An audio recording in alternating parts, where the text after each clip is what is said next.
Bismillahirrahmanirrahim. Assalamualaikum warahmatullahi wabarakatuh. Innal hamdalillah nahmaduhu wa nasta'inuhu wa nastaghfiruhu wa nastahdihi wa natubu ilayh. Wa na'udzu billahi min shururi anfusina wa min sayyiati a'malina man yahdihillahu fala mudilla lahu wa man yudlil fala hadiya lahu.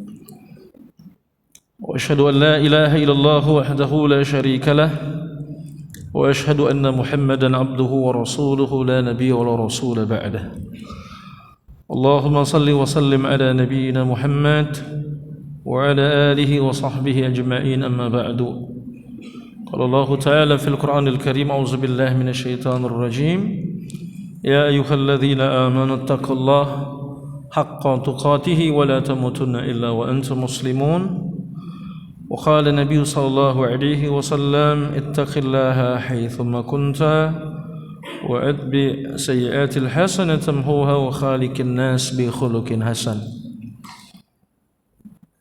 صدق الله العظيم وصدق رسول النبي الكريم. Yang sama-sama kita hormati pengurus DKM Masjid Jakarta Garden City, Ketua DKM Ustaz Trofi, kemudian juga para pengurus yang lain yang hadir pada pagi hari ini, kemudian Bapak Ibu sekalian, hadirinul hadirat jamaah ta'lim yang mudah-mudahan seluruhnya senantiasa dirahmati oleh Allah Subhanahu wa taala. Alhamdulillah di pagi hari ini kembali kita bersyukur kehadrat Allah Azza wa Jalla yang sampai dengan saat ini masih mencurahkan segala nikmatnya kepada kita semua. Kemudian salat dan salam senantiasa kita sampaikan selalu kepada teladan dan pemimpin kita Rasulullah sallallahu alaihi wasallam serta keluarga, sahabat dan para pengikutnya yang setia hingga akhir zaman nanti. Bapak Ibu yang dimuliakan Allah Subhanahu wa taala, pada pagi hari ini kita akan membahas satu tema yang berkenaan dengan waspada terhadap akibat dosa. Jadi waspada terhadap akibat dosa. Apa saja yang diakibatkan dosa pada diri kita. Tapi sebelum itu saya ingin kita sama-sama untuk memahami terlebih dahulu apa saja kesalahan yang dianggap sebagai dosa. Gitu ya. Karena sesungguhnya dalam Islam kesalahan itu ada 3 macam dan tidak seluruhnya itu mengandung dosa. Ya. Jadi ada 3 macam kesalahan. Yang pertama, kesalahan yang tidak menghasilkan dosa. Jadi kita salah tapi nggak berdosa. Ya, kalau begini nggak punya akibat buat diri kita. Ya, ini yang pertama. Yang kedua, kesalahan orang lain tapi kita ikut berdosa. Jadi kita ikut berdosa bahkan juga kena dampak dosanya. Nah yang ketiga, kita yang berbuat, kita yang berdosa. Dan ini yang paling umum ya. Kita berdosa kenapa? Karena kita melakukan yang kita berbuat. Nah Bapak Ibu sekalian, yang pertama adalah kesalahan yang tidak berdosa. Kita salah tapi nggak berdosa. Ini sebagaimana yang disabdakan Rasulullah SAW, ini jenis kesalahan yang pertama ya. An Abi Dzar Al-Ghifari radhiyallahu an qala Rasulullah SAW, innallaha qad tajawaza an ummati al-khata' wan nisyan wa mastuqrihu alayhi. Wa qala Rasulullah SAW, hadisun sahirahu Ibnu Majah Al-Hakim wa Al-Hakim. Jadi di dalam hadis ini dari Abu Dzar Al-Ghifari radhiyallahu an, seorang sahabat Nabi alaihi salatu wasallam, dia berkata Rasulullah sallallahu alaihi wasallam bersabda, Allah Azza wa Jalla membiarkan dari umatku kesalahan yang tidak sengaja. Ya, lupa dan terpaksa atau dipaksa. Rawahu Ibnu Majah, hadisnya hadis sahih. Ya, jadi ini kesalahan-kesalahan yang tidak mengandung dosa. Apa saja itu? Kesalahan yang tidak disengaja. Ya.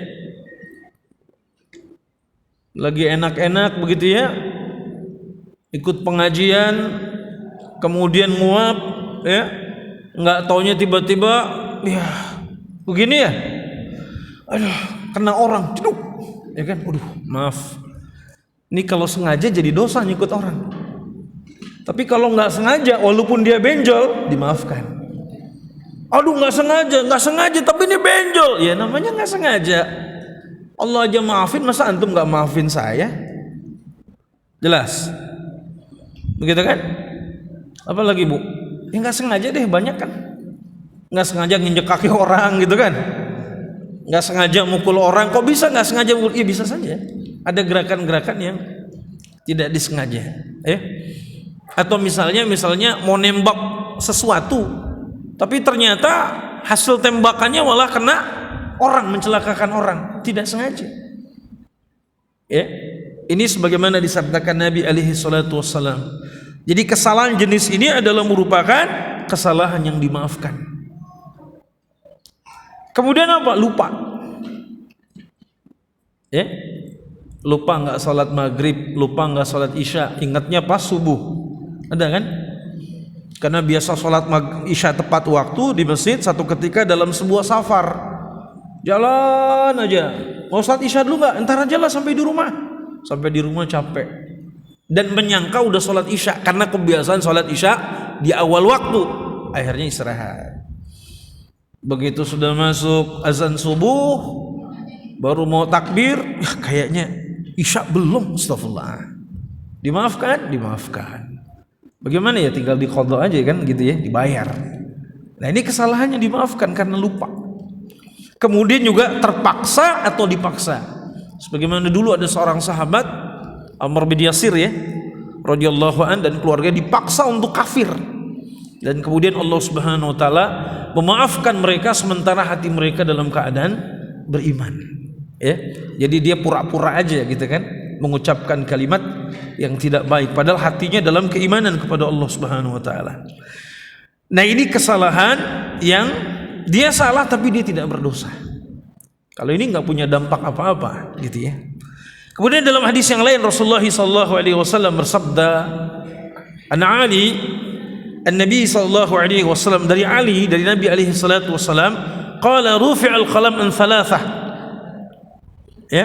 Jadi pena malaikat itu diangkat dari 3 orang. Jadi artinya diangkat tuh nggak dinilai. Pertama, anin naim hatta yastayqidha. Jadi orang tidur sampai dia bangun. Jadi orang tidur tuh nggak bisa dihukumi dosa deh, orang tidur. Sampai dia bangun. Kemudian anis sabi hatta yakhtalima. Jadi anak kecil sampai dia mimpi basah, mohon maaf, sampai dia balik. Kemudian wa'adil majnun hatta ya'qil. Jadi orang gila sampai dia berakal. Makanya yang paling enak itu ada orang nyerang ulama disebut orang gila, selesai. Bebas hukum dia. Nah, jadi gitu kan. Kan beberapa kasus gitu, kalau ada yang nyerang ustadz, orang gila kayaknya nih, gangguan jiwa ya. Begitu ya. Tapi kalau nyerang yang lain nggak gila gitu kan, dianggap teroris gitu kan, dianggap penjahat gitu kan. Nah, jadi ini.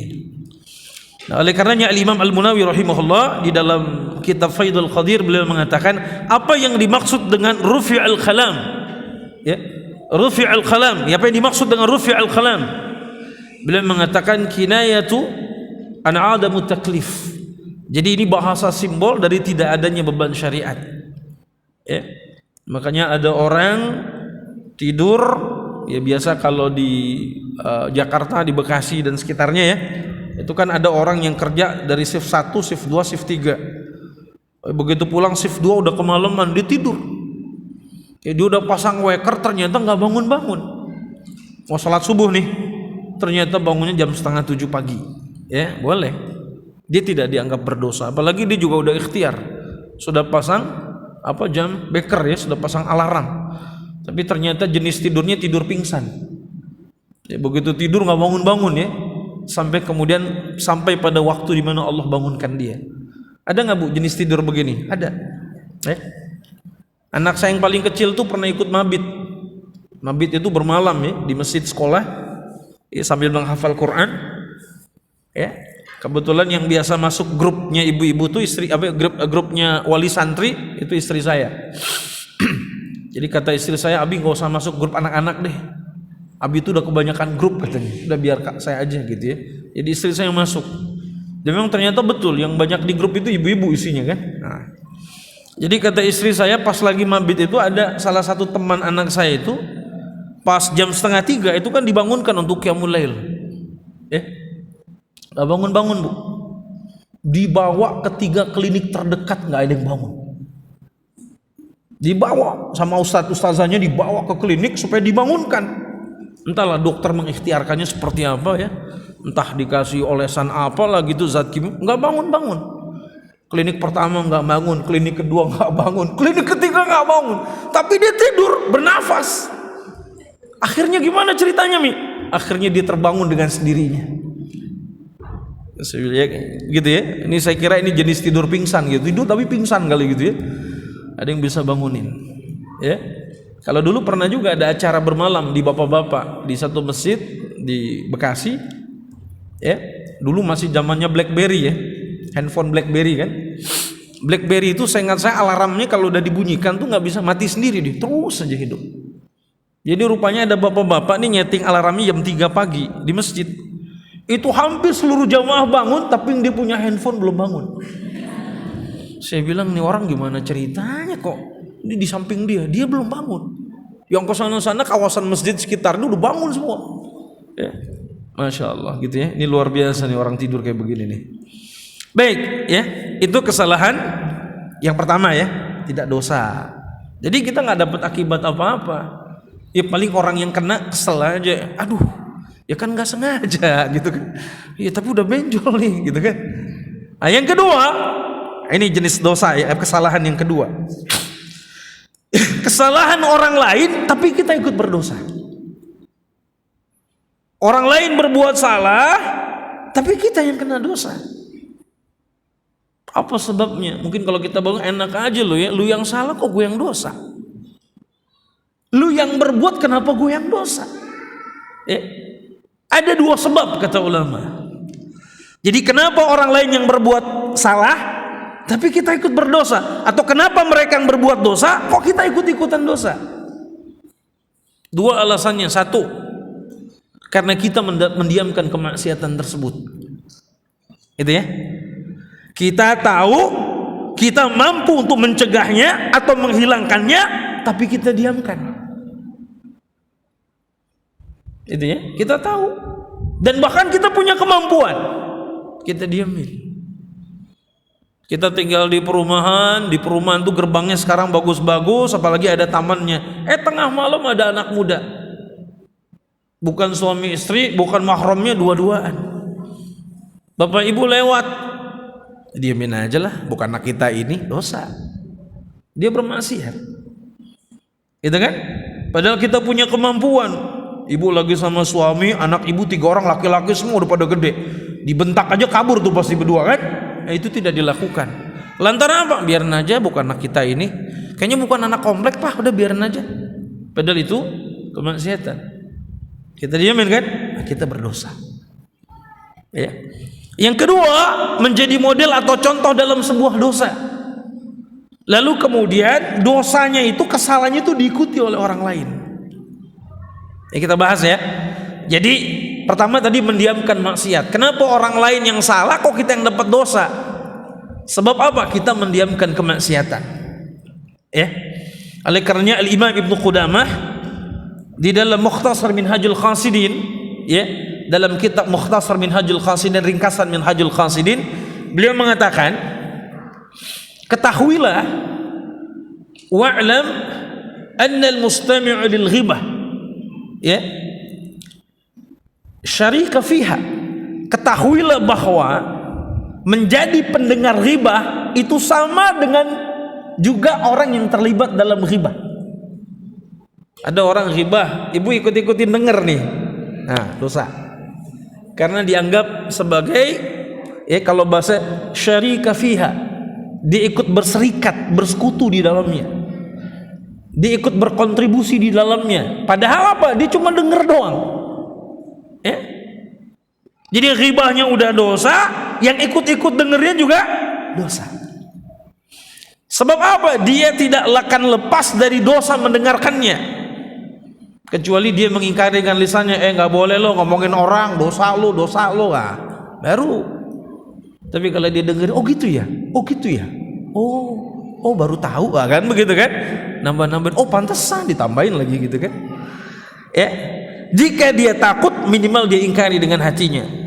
Jika dia mampu luruskan atau memutuskan pembicaraan, itu baik dan lakukanlah. Oleh karena Rasulullah SAW dalam sebuah hadis mengatakan, barang siapa yang di hadapannya ada seorang mukmin direndahkan, padahal dia mampu membelanya, maka Allah akan rendahkan dia di hadapan para makhluk. Nah, jadi itu. Ini yang pertama tadi alasannya kenapa orang lain yang berbuat salah kok kita yang dapat dosa. Kenapa? Karena kita mendiamkan. Kemudian ayatnya kita lihat surat Al-Anfal ayat ke-25. Bismillahirrahmanirrahim. Wattaqu fitnatan la tusibanna alladhina zalamu minkum khassah wa'lamu annallaha syadidul iqab. Dan peliharalah dirimu dari siksaan yang tidak hanya menimpa orang-orang zalim saja di antara kamu. Ketahuilah bahwa Allah sangat keras siksanya. Apa kata Imam Ibnu Katsir ketika menjelaskan ayat ini di dalam tafsirnya, tafsir Al-Qur'anul Azim? Yuhadziru ta'ala ibadahul mu'minina fitnat ayyu ikhtira'. Jadi Allah memberikan peringatan kepada orang-orang beriman tentang datangnya fitnah, yaitu ujian yang akan ditimpakan kepada mereka, baik itu kepada orang-orang yang buruk atau lainnya. Jadi ini tidak hanya berlaku khusus bagi yang maksiat saja dan pelaku dosa, tapi juga merata. Di saat apa? Di saat kemaksiatan itu tidak dapat dicegah dan tidak dapat dihapuskan. Makanya kan ngeri juga kalau misalnya LGBT diundang ya, rame-rame ke Jakarta. Itu yang kena bukan dia, kita. Sebab kalau di azab Jakarta, di azab negeri ini udah nggak ada alasan lagi kita di hadapan Allah. Tuh lihat, kaumnya Nabi Lut diundang. Nggak jadi ya? Nggak jadi kan? Saya nggak hafal sih tanggalnya, tapi setahu saya nggak jadi gitu kan? Coba kaumnya Nabi Lut diundang, padahal sudah jelas siksanya apa? Ditebalikan kan buminya kan, negerinya kan? Mati dia. Baik. Jadi jangan sampai lu yang berbuat, gua yang kena, kan gitu kan? Nah, ini dia. Baik ya. Nah, kemudian yang berikutnya, kenapa ke orang lain kita yang dapat dosa? Kalau tadi kan yang pertama karena mendiamkan kemaksiatan ya. Nah, kemudian kita juga menjadi dosa. Kenapa? Karena kita jadi model. Jadi contoh mengajarkan sebuah dosa. Allah Subhanahu wa taala berfirman, liyahmilu awzarahum kamilatan yaumal qiyamah wa min awzari alladhina yudhillunahum bighairi ilm ala sa'a ma yazirun. Jadi ucapan mereka menyebabkan mereka memikul dosa-dosanya dengan sepenuh-penuhnya pada hari kiamat. Dan sebagian dosa orang-orang mereka sesatkan yang tidak mengetahui sedikit pun bahwa mereka disesatkan. Ingatlah amat buruklah dosa yang mereka pikul itu. Apa kita Imam Al-Mujahid di dalam ini ayat surat An-Nahl ya. Surat An-Nahl ayat ke-25. Dalam tafsir Ibnu Katsir dikatakan, Imam Mujahid berkata, yahmiluna afqalahum dhunubahum wa dhunuban min ata'ahum wa la yukhaffafu amman ata'ahum min al-'adzabi syai'a. Jadi maksudnya mereka itu memikul beratnya beban mereka, dosa-dosa mereka sendiri dan dosa-dosa orang mengikutinya, dan siksa mereka sama sekali tidak berkurang sedikit pun. Nah, jadi jelas ayat ini menjelaskan kepada kita bahwa dalam Islam itu tidak ada dosa warisan, tapi dalam Islam ada dosa jariah. Jelas ya? Ibu-ibu sering kan, bapak-bapak dengar sedekah jariah kan? Sedekah jariah nih. Nah, begitu pula dalam Islam ada dosa jariah. Dosa jariah itu apa? Karena kita pernah jadi model, pernah jadi contoh berbuat dosa lalu diikuti orang. Maka orang-orang ini mendapatkan dosa karena perbuatan dosanya, dan kita pun mendapatkan dosa mereka tanpa mengurangi dosa mereka sedikit pun disebabkan kita jadi contohnya. Misal di kampung dulu bos togel, ngajak orang main togel, akhirnya nggak lama pindah ke Bekasi, kemudian di kampungnya orang marah pada main togel karena dia yang ngajarin.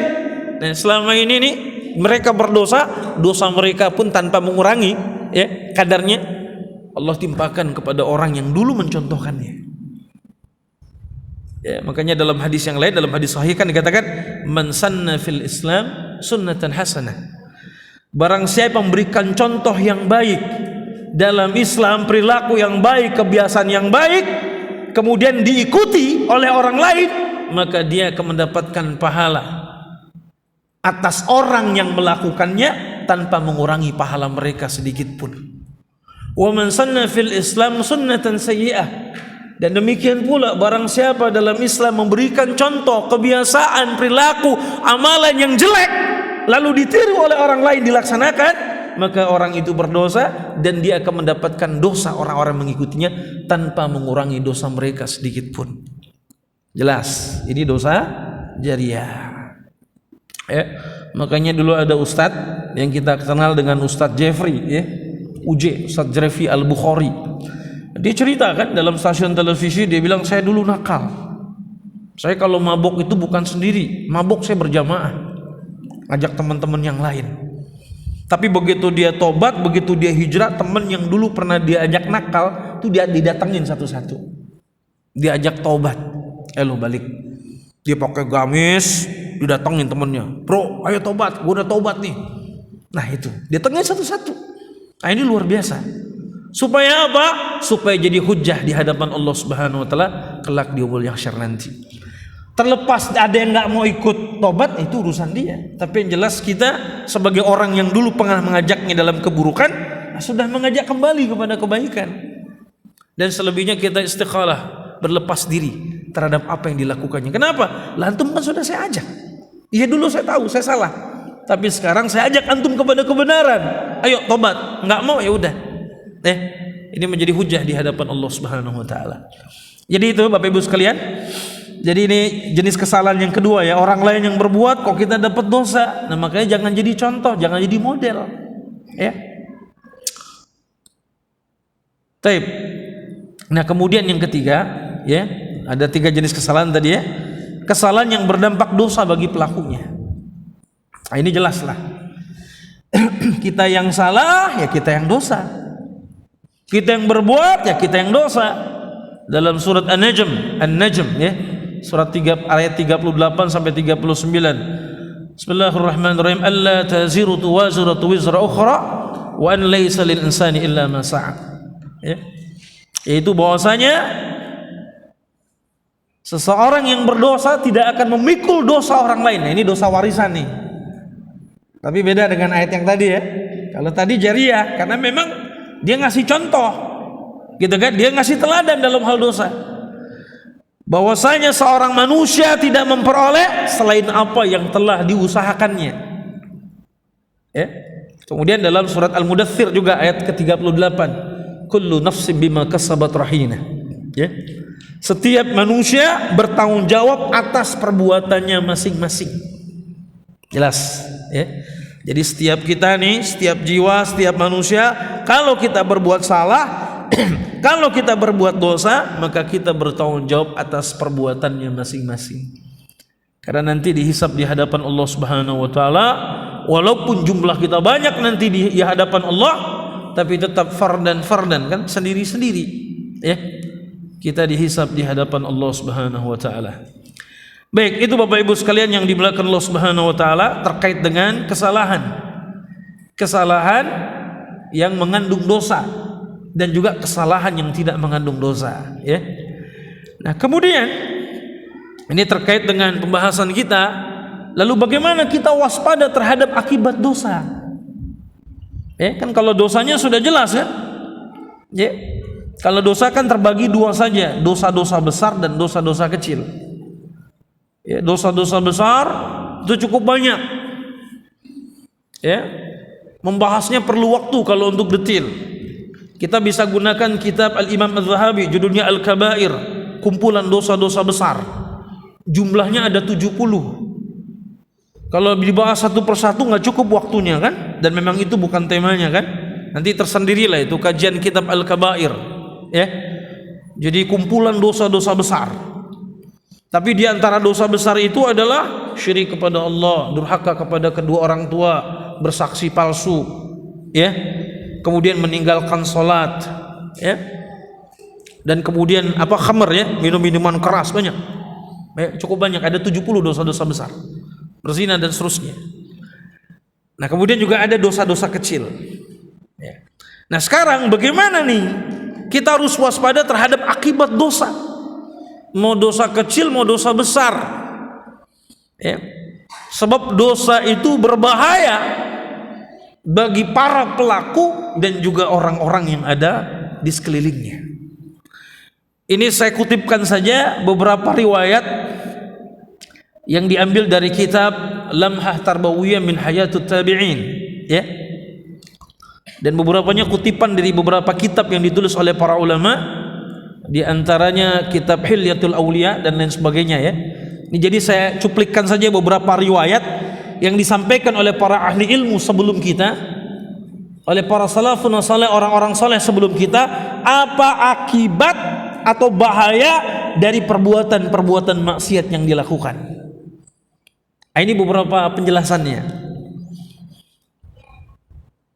Di dalam kitab Hilyatul Auliya disebutkan oleh Al-Imam Fudail bin Iyad rahimahullah, beliau mengatakan begini, apabila aku berbuat dosa, ya, beliau tidak menjelaskan dosa apa, bisa jadi dosa kecil, ya, karena dia seorang ulama besar di zamannya. Kita berbaik sangka mungkin dosa yang beliau lakukan dosa kecil, ya. Apabila aku berbuat dosa, maka aku mengetahui akibatnya dari tingkah laku keledai dan pembantuku. Itu saking tajam dia, basirahnya, ya, mata hatinya. Jadi dia tahu dia bermaksiat, melakukan dosa, kalau dia lihat dari tingkah laku keledainya, ini aneh nih, berarti saya habis berbuat dosa, maksiat saya, ya. Dan juga tingkah laku pembantuku, ya. Bapak Ibu, saya nggak tahu kira-kira ngerasain begitu nggak? Kalau lagi berbuat maksiat di motor kok jadi ngadat, pembantu jadi kurang ajar nih hari ini, jangan-jangan nih, gitu kan? Nah, bisa jadi kan, punya basirah seperti itu kan? Nah, kalau Al-Imam Fudail bin Iyad sampai seperti itu, jadi dia bisa merasakan kalau dia berbuat maksiat, dia berdosa, sampai-sampai barang atau benda yang disukainya atau termasuk khadimat yang dimilikinya itu bermasalah. Kalau kita mungkin, ya, lagi naik motor, lah kok ban pecah sih, apa ini, dosa apa saya semalam, gitu, ya.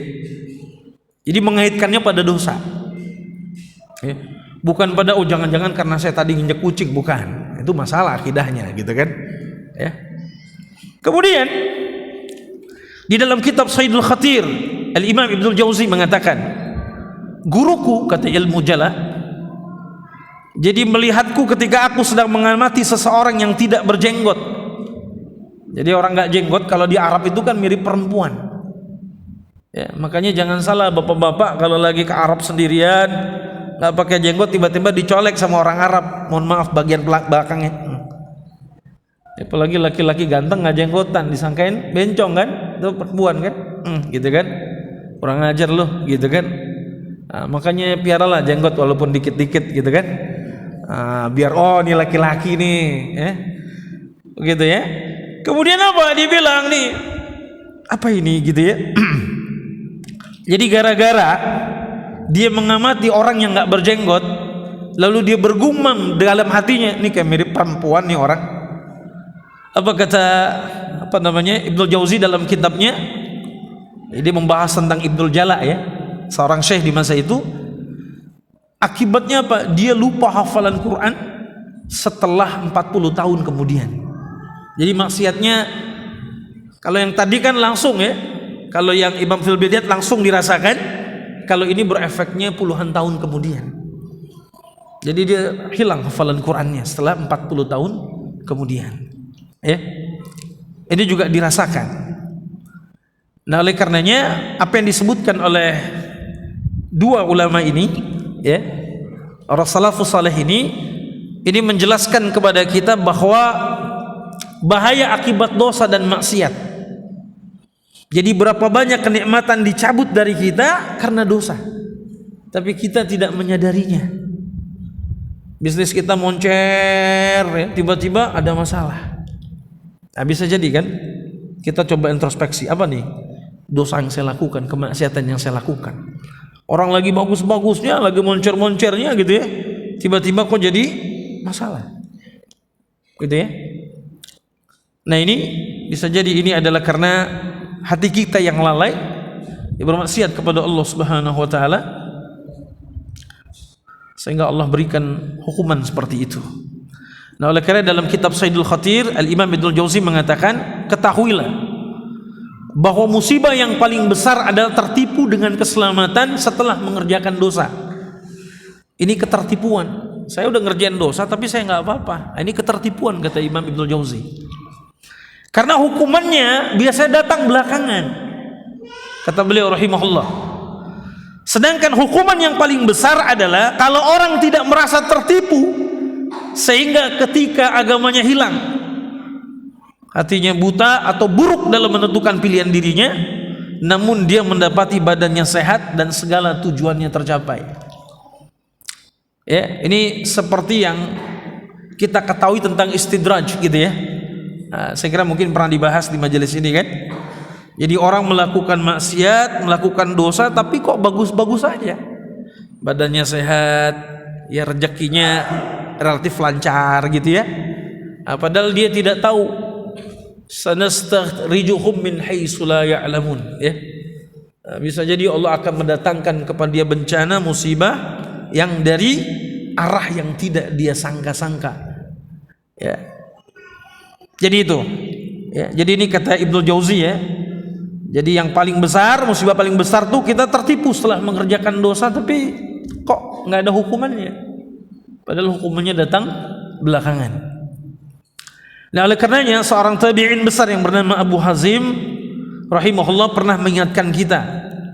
Kata beliau, apabila engkau melihat Allah Subhanahu wa taala terus memberikan nikmatnya kepadamu sementara engkau bermaksiat kepadanya, waspadalah. Ini kata Abu Hazim.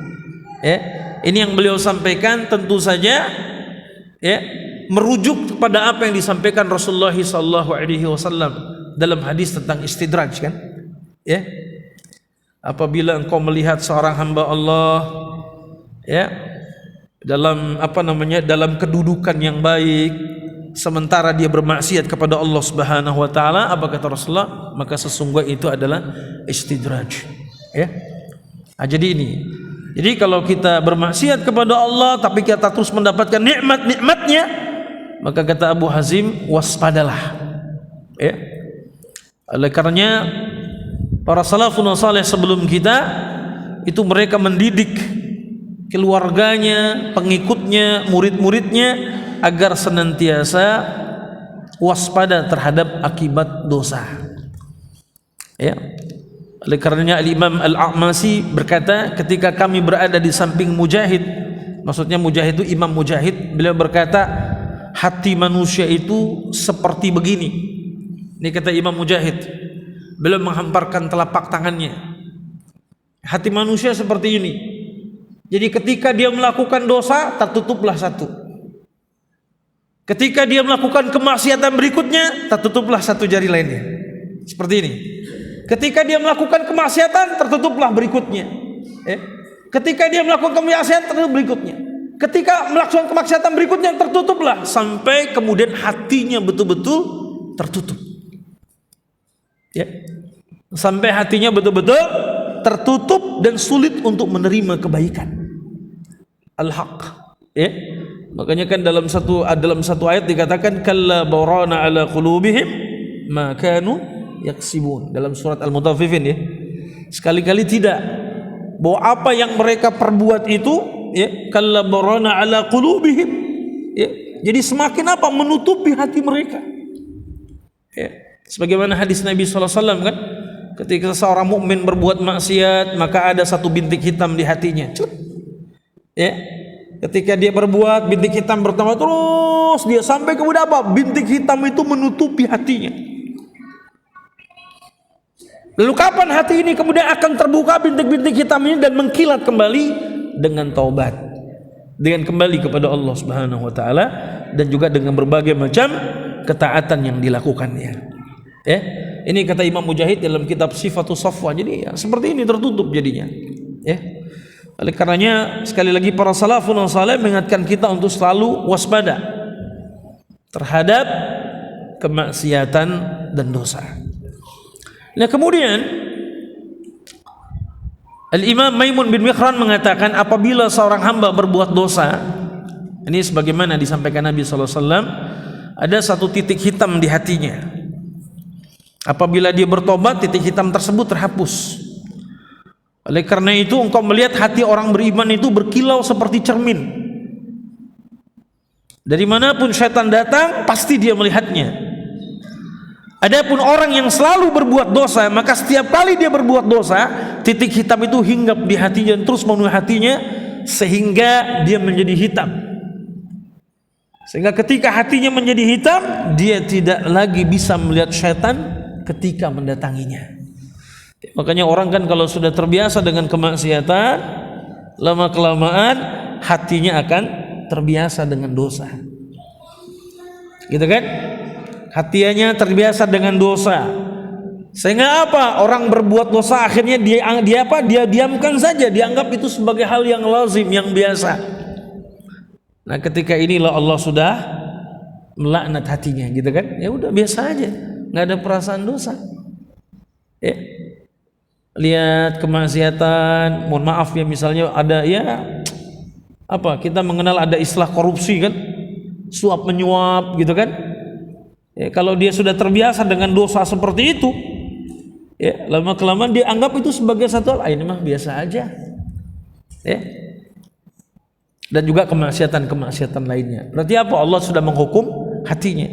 Dia tidak anggap bahwa dosa dan kemaksiatan itu sebagai dosa, sebagai kemaksiatan, tapi dia menganggap itu sebagai satu hal yang biasa saja. Gitu ya. Waliyazubillah, kita berlindung pada Allah Subhanahu wa taala dari hal yang demikian.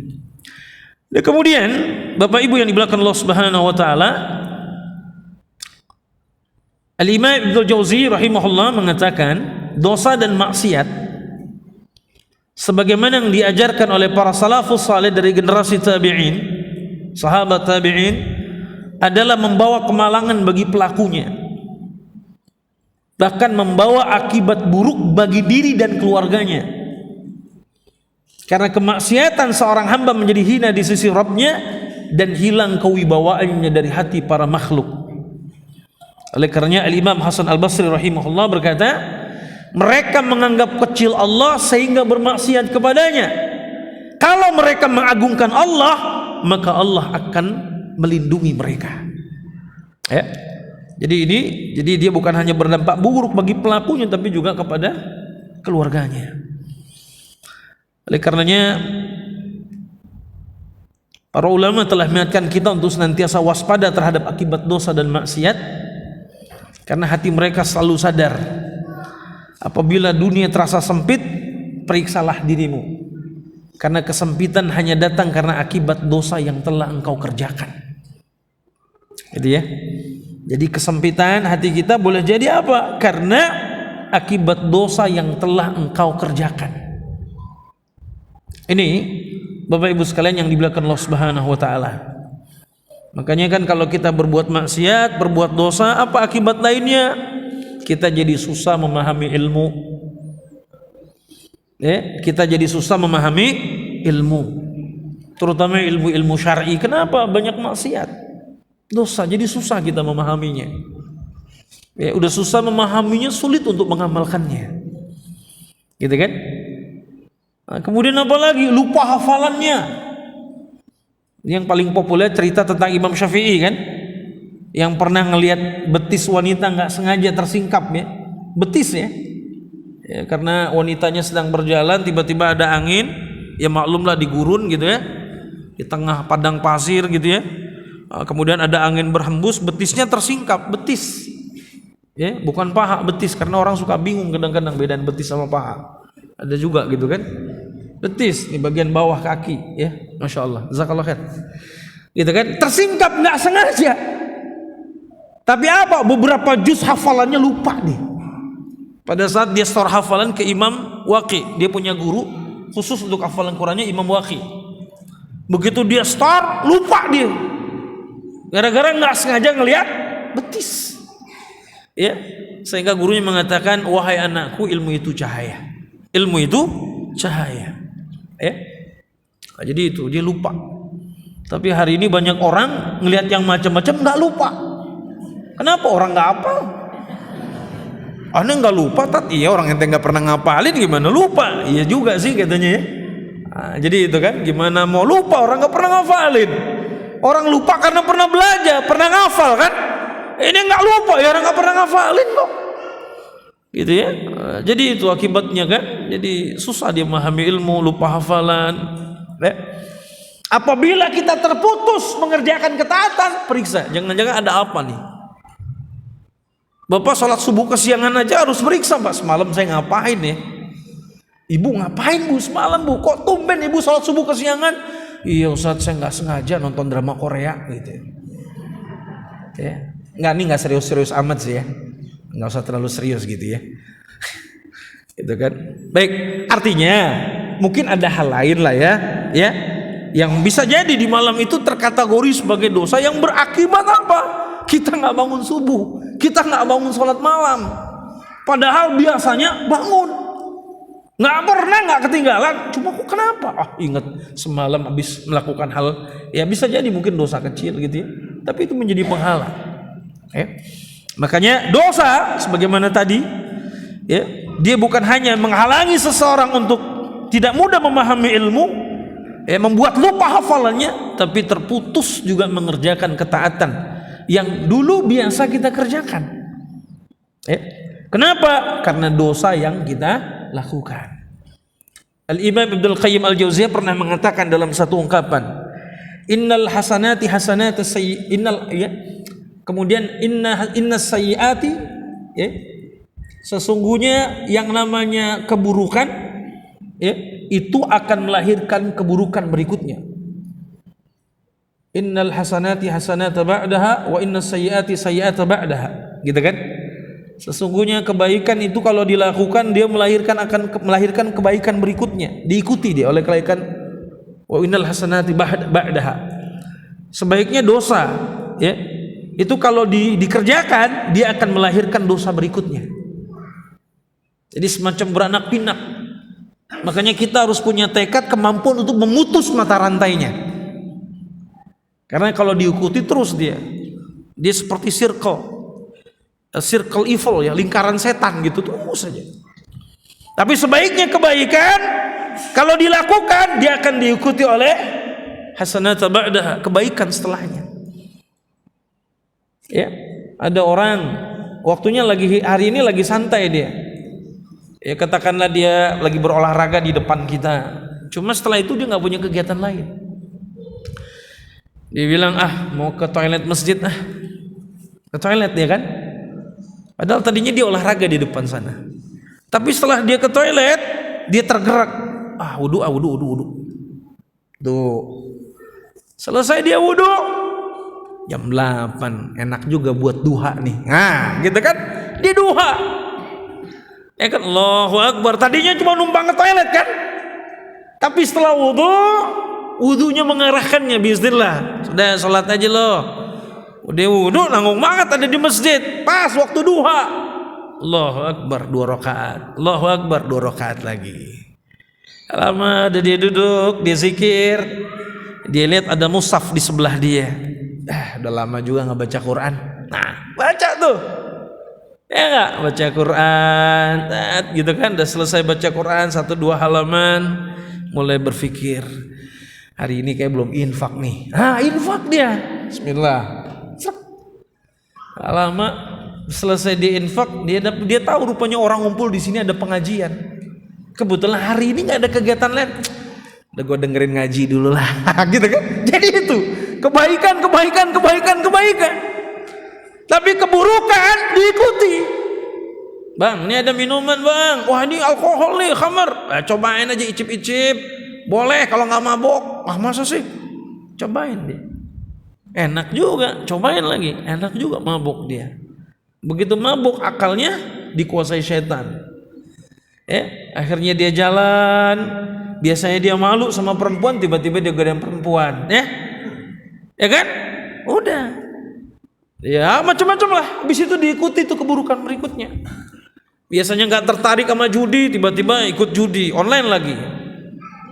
Pakai slot lagi. Mainnya di rapat paripurna lagi kan? Wah itu kacau lah. Tapi nggak ada di sini.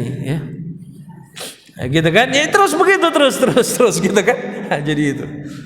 Taib ya. Jadi itu kebaikan diikuti kebaikan, terus ya kejahatan demikian, dosa demikian. Nah Bapak Ibu yang dimuliakan Allah Subhanahu Wa Taala, yang berikutnya, berapa banyak orang membiarkan pandangannya berbuat dosa. Ini kata Ibnu Jauzi dalam Saidul Khatir ya, dalam kitab Saidul Khatir, sehingga Allah membutakan mata hatinya, atau dia membiarkan lisannya sehingga hatinya tidak jernih, atau dia lebih memakan makanan yang syubhat sehingga menghalangi ibadahnya, tidak bisa menegakkan qiyamul lail dan kehilangan kenikmatan dalam ibadah. Nah makanya kan tadi dosa itu bisa macam-macam. Bisa aja karena semalam mungkin kita lagi nggak maksiat macam-macam, cuma kita ngambil makanan yang syubhat, yang status kehalalannya nggak jelas. Ya kita makan itu karena kita ya mungkin lagi ngumpul di rumah orang, lagi dikasih, ini halal nggak sih makanan? Halal lah, enggak lah, aman nih mah. Padahal bisa jadi mungkin mengandung zat-zat tertentu. Makanya kalau makanan nggak apa-apa bawel. Mohon maaf ini dari apa ya bikinnya ya? Ada roomnya nggak? Oh nggak ada Ustaz, aman. Oh gitu ya, pakai apa aja ya? Maaf ya, mohon maaf nih saya kalau banyak nanya ya, karena ini urusannya perut, masuk perut. Sebab hadisnya jelas. Segala sesuatu dalam tubuh kita yang tumbuh dari segala sesuatu yang haram, tidak ada tempat yang layak untuk bakarnya kecuali api neraka. Maka pastikan labelnya halal. Nggak apa-apa, kan kita yang punya duit, kita nggak minta kok. Mohon maaf saya mau tanya, ini nasi gorengnya pakai minyak angcu nggak? Tahu ibu-ibu pasti tahu angcu ya? Itu fermentasi dari arak kan? Oh pakai pak? Oh nggak, saya nggak jadi beli. Oh bisa pak? Oh nggak jadi nggak. Nanti kan tempat itunya nyampur juga di situ. Makasih. Nah, itu kan syubhat. Kalau itu masuk perut, nah wajar. Kalau subuhnya kesiangan, qiyamul lailnya nggak bangun, Tapi kalau jam 10 malam masih makan mie Aceh itu nggak masalah, aman. Mie Aceh nggak ada campuran yang aneh-aneh, gitu ya. Kan gitu ya. Masih bisa bangun nih, gitu kan? Bahkan nggak bangun, begadang, gitu kan? Gitu kan, jadi begadang gitu ya. Makanya kalau udah makan tengah malam, saran saya sholat witir dulu 3 rakaat. Khawatirnya bangunnya mepet nanti. Karena kalau udah kekenyangan biasanya kita bangun malamnya agak susah. Makanya untuk jaga-jaga sebelum tidur witir dulu 3 rakaat. Allahu Akbar. Paling enggak udah melakukan sholat malam. Sehingga begitu bangun subuh, nggak kekejar tahajudnya, ya sudahlah. Paling tidak saya sudah witir semalam sebelum tidur. Gitu kan? Baik, ini kemudian di dalam kitab Hilyatul Auliya disebutkan dari Al-Imam Sufyan As-Tsauri, beliau mengatakan kepada murid-muridnya, aku pernah terhalang dari melakukan qiyamul lail, padahal ini ulama hebat nih di zamannya. Saya pernah terhalang mengerjakan qiyamul lail karena dosa yang pernah aku kerjakan 5 bulan yang lalu. Tuh. Ini saking sensitif hatinya, dia sampai tahu dosa yang kapan dia lakukan. Kita kadang-kadang udah banyak dosa, kelamaan sampai lupa dosa yang mana, banyak banget gitu ya. Ini yang kapan nih, yang pekan lalu, yang kemarin, apa yang 5 bulan lalu, apa yang setahun yang lalu gitu kan. Nah, jadi itu. Jadi ini seperti Imam Sufyan Tsauri. Jadi beliau sampai merasakan ini kesalahan yang dilakukan beberapa bulan yang lalu. Kemudian Imam Ad-Dhahhak berkata, tidaklah seorang mempelajari Al-Quran lalu lupa kecuali karena dosa yang telah dia kerjakan. Karena Allah Subhanahu wa taala berfirman, "Wa ma asabakum min musibatin fabima kasabat aydikum wa ya'fu an katsir." Ini surat Asy-Syura surat ke-42 ayat ke-30. Dan musibah apapun yang menimpa kamu adalah karena perbuatan tanganmu sendiri, dan Allah memaafkan banyak dari kesalahan-kesalahanmu. Jadi ini kalau kata Imam Ad-Dahhak, ini diantara maknanya adalah bisa jadi seseorang itu lupa di hafalan Qur'annya. Sebab apa? Lupa hafalan Qur'an itu merupakan salah satu musibah terbesar. Kita pernah hafal Qur'an terus lupa, ini musibah terbesar. Ya, menurut para ulama gitu ya. Baik. Ini kemudian Al-Imam Abdullah bin Mubarak mengatakan, jika seseorang lupa ilmu yang dia pelajari itu karena dosa yang dia perbuat. Ya, di dalam kitab Az-Zuhud ya, beliau mengatakan demikian. Jadi biasanya seseorang lupa ilmu yang dipelajari itu karena dosa yang dia perbuat. Jadi ini hadirin sekalian, Bapak Ibu rahimakumullah. Jadi bagaimana para salafus saleh dalam banyak riwayat mereka sangat waspada, ya, begitu ya. Setiap dari mereka itu sampai tahu letak dosa, sebab dan pengaruhnya. Ya, makanya mereka selalu berusaha mendidik dan mengobati jiwa mereka, ya, sehingga jiwa mereka tidak pernah tunduk dalam kemaksiatan. Kemudian seorang ulama, Abu Ayyub Al-Hammal, mengatakan, aku berjanji pada diriku untuk tidak berjalan dalam keadaan lalai, dan aku tidak berjalan kecuali sambil berzikir. Satu ketika aku berjalan dalam keadaan lalai, maka tiba-tiba kakiku pincang. Ini kata beliau dalam kitab Hilyatul Awliya. Dan aku mengetahui dari mana aku harus mengulangi. Kemudian aku menangis dan memohon sepenuh hati kepada Allah serta bertobat atas kelalaian tersebut. Maka hilanglah kepincanganku. Kemudian aku kembali ke tempat di mana aku mulai lalai dan kembali berzikir. Lalu aku berjalan dengan selamat. Jadi sampai ini sekali lagi kalian kebersihan hati mereka, ya, kedekatan mereka dengan Allah sampai seperti itu. Mereka tahu letak dosa itu kapan, sebab, gitu kan? Ya Allahu alam ya dengan kita ya. Mungkin bisa jadi karena kurangnya kedekatan kita kepada Allah, jadi kita lupa nih maksiat yang mana, dosa yang kapan. Kayaknya udah banyak kan gitu ya. Nah, itu. Kemudian seorang salafus saleh lainnya berkata, satu hari aku pergi ke pasar Rabbah dalam satu keperluan, kemudian aku melihat jenazah yang sedang diusung. Lalu dia mengikuti jenazah itu dan kemudian mensalatinya. Aku terus mengiringnya bersampai sekumpulan orang sehingga sampai di kuburan. Namun tanpa sengaja, ya, kemudian dia melihat sesuatu yang tidak sepatutnya untuk dia lihat. Ya, sehingga aku terus memandanginya sehingga aku tersadar mengucapkan inna lillahi wa inna ilaihi raji'un dan terus beristighfar, ya. Begitu kan? Lalu kemudian dia berjalan pulang. Lalu seorang perempuan tua, nenek tua, berkata, Tuan, kenapa wajahmu menjadi hitam? Ya, jadi seketika wajahnya menjadi hitam, gitu ya. Allahu alam, ini akibat dari kemaksiatan yang dilakukannya. Ya, kemudian dia mohon ampun kepada Allah Subhanahu Wa Taala dan seterusnya, gitu ya. Nah ini hadirin yang dimuliakan Allah Subhanahu Wa Taala. Jadi bagaimana orang-orang beriman itu tidak pernah lalai dari dosa yang telah diperbuatnya. Jadi tidak ada yang bisa merasakan nikmatnya maksiat kecuali orang yang mabuk dalam kelalaian. Dan sedangkan orang-orang beriman tidak merasakan kenikmatan maksiat karena ketika menikmatinya dia teringat akan keharaman dan takut akan akibatnya. Ya. Apalagi kalau pengetahuannya kuat tentang zat yang melarangnya, sehingga hidupnya tersisa ketika menikmatinya. Nah kemudian dari Al-Imam Abdullah bin Mubarak, beliau mengatakan, satu ketika Imam Sufyan berkisah tentang seseorang yang berkata, sungguh aku sekali berdusta dan aku melihat pengaruhnya dalam amalanku. Kemudian ada lagi seorang ulama bernama Abu Sulaiman Ad-Darani mengatakan, aku sedang sakit dan aku mengetahui dosa mana yang membuat aku sakit. Sampai seperti itu, ya, sensitivitas jiwa mereka, begitu ya. Kemudian Al-Imam Makhlul Asy-Syami berkata, aku melihat seseorang sedang salat, setiap kali ruku dan sujud dia menangis. Maka aku menuduhnya dalam hati bahwa orang tersebut menuduhnya riya dengan tangisnya. Ya. Jadi dia seorang ulama, lalu dia melihat orang sedang salat. Orang itu ruku dan sujudnya nangis.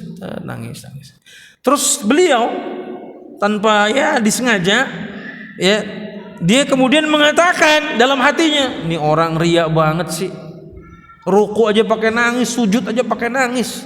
Apa kata Imam Makhlul Asyami? Saya terhalang ya dari menangis selama 1 tahun. Jadi dia nggak bisa nangis tuh selama 1 tahun. Padahal biasanya kita kan baca Quran nangis ya, doa kita nangis, dia nggak bisa selama 1 tahun itu terhalang untuk menangis. Padahal sebagaimana hadis Nabi SAW mengatakan ada 2 mata yang tidak akan pernah disentuh api neraka. Satu, mata yang menangis karena takut kepada Allah Subhanahu wa taala, ayunun bakat ya, fil khasyatillah gitu kan, takut karena menangis karena takut kepada Allah. Juga mata yang senantiasa terjaga dalam ribat fi sabilillah. 2 mata itu. Ini nggak akan disentuh oleh api neraka.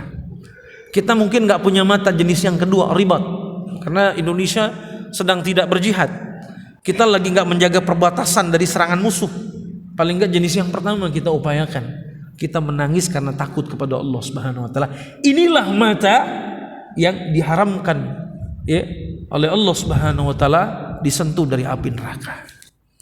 Demikian Bapak Ibu sekalian yang bisa saya sampaikan pada kesempatan yang berbahagia ini terkait dengan beberapa akibat ya yang bisa kita rasakan ketika kita berbuat maksiat, ketika kita berbuat salah, berdosa kepada Allah Subhanahu wa taala.